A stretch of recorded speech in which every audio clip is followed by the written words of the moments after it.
12 best places to visit in Sri Lanka. Sri Lanka's compact size and cheap public transport system make it a real joy to travel around, with trains and buses ferrying wide-eyed visitors between hazy cities and breezy hill towns in just a matter of hours. Arguably the country is at its very best when you leave the beaten path behind, hopping on a local bus to find temples or tea shops in villages not marked on the maps. However, there are some places that simply can't be absent from any half-decent Sri Lanka itinerary. Here's our list of the best places to visit in Sri Lanka.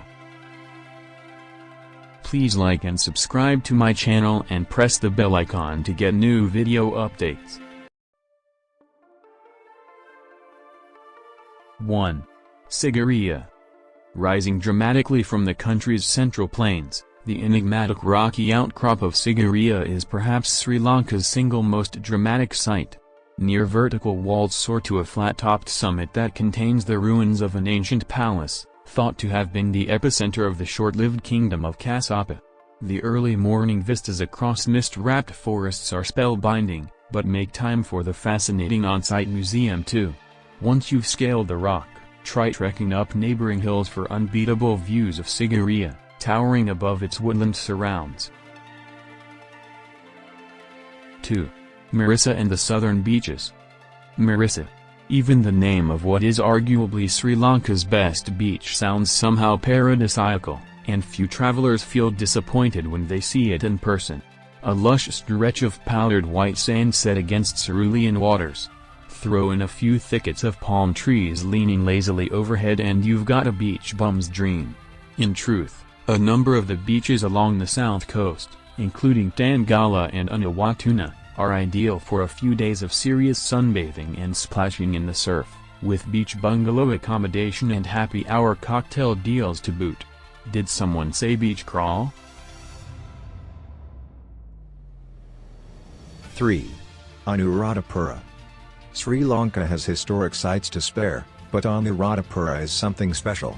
Dotted with towering, bowl-shaped dagavas, stupas, ruined monasteries and sacred tanks, this is where Sri Lanka's spiritual history bubbles to the surface.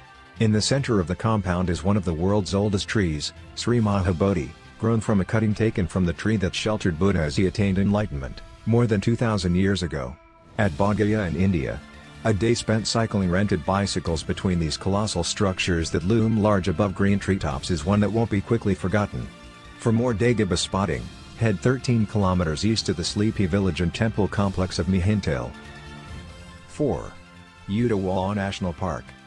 This huge chunk of savanna centered on the Udawala Reservoir is Sri Lanka's repose to East Africa, a vast sprawl of open grassland, waterholes and forest groves, home to easily spotted buffalo, sambar deer, crocodiles, tropical birds and elephants.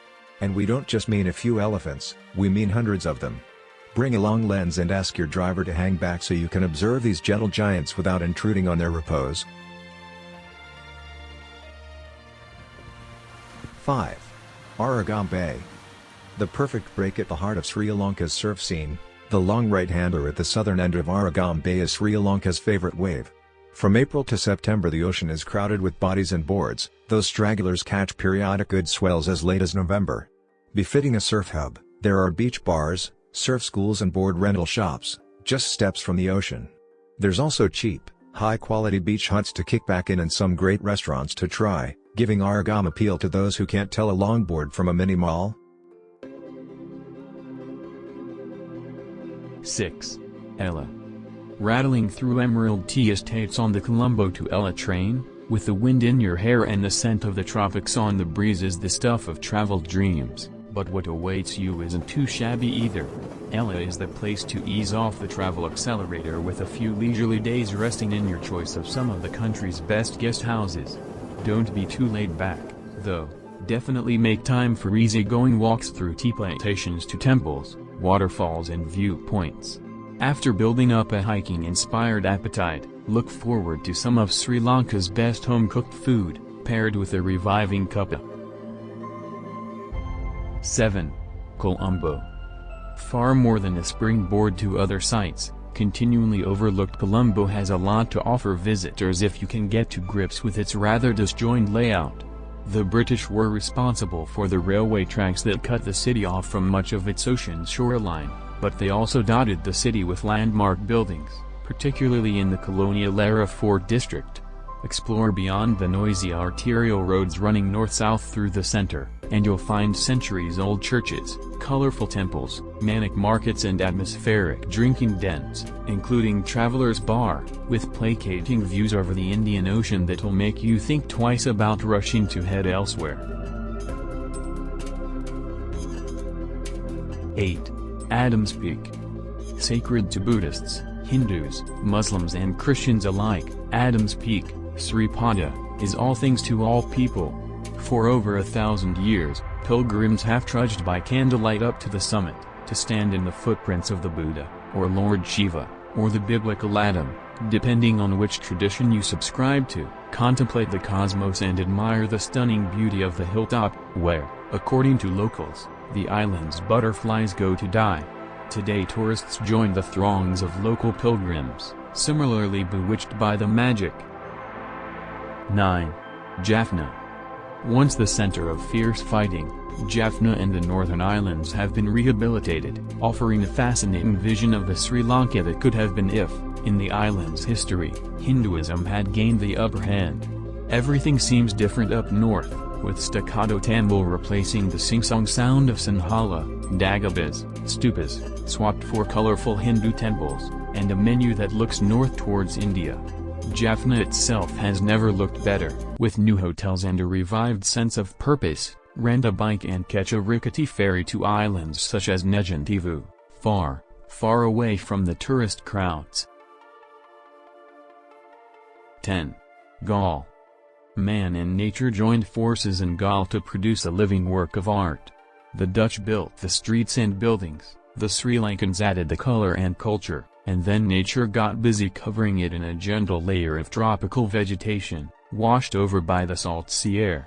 The result is an enchanting, UNESCO-listed city that keeps culture vultures entranced with landmark buildings, art galleries and museums, plus a side order of quirky, cosmopolitan places to stay, eat and shop. For tourists, it's without doubt the #1 urban attraction in the country.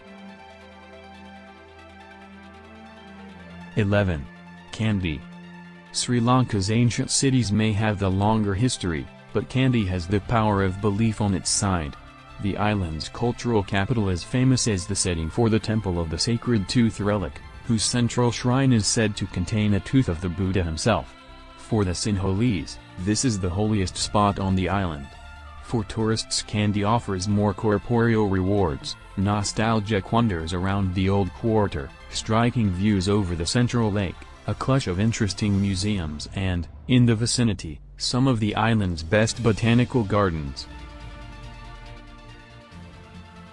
12. Bundala National Park. The crowds hightail it to nearby Yala National Park, leaving Bundala National Park in a state of blessed serenity.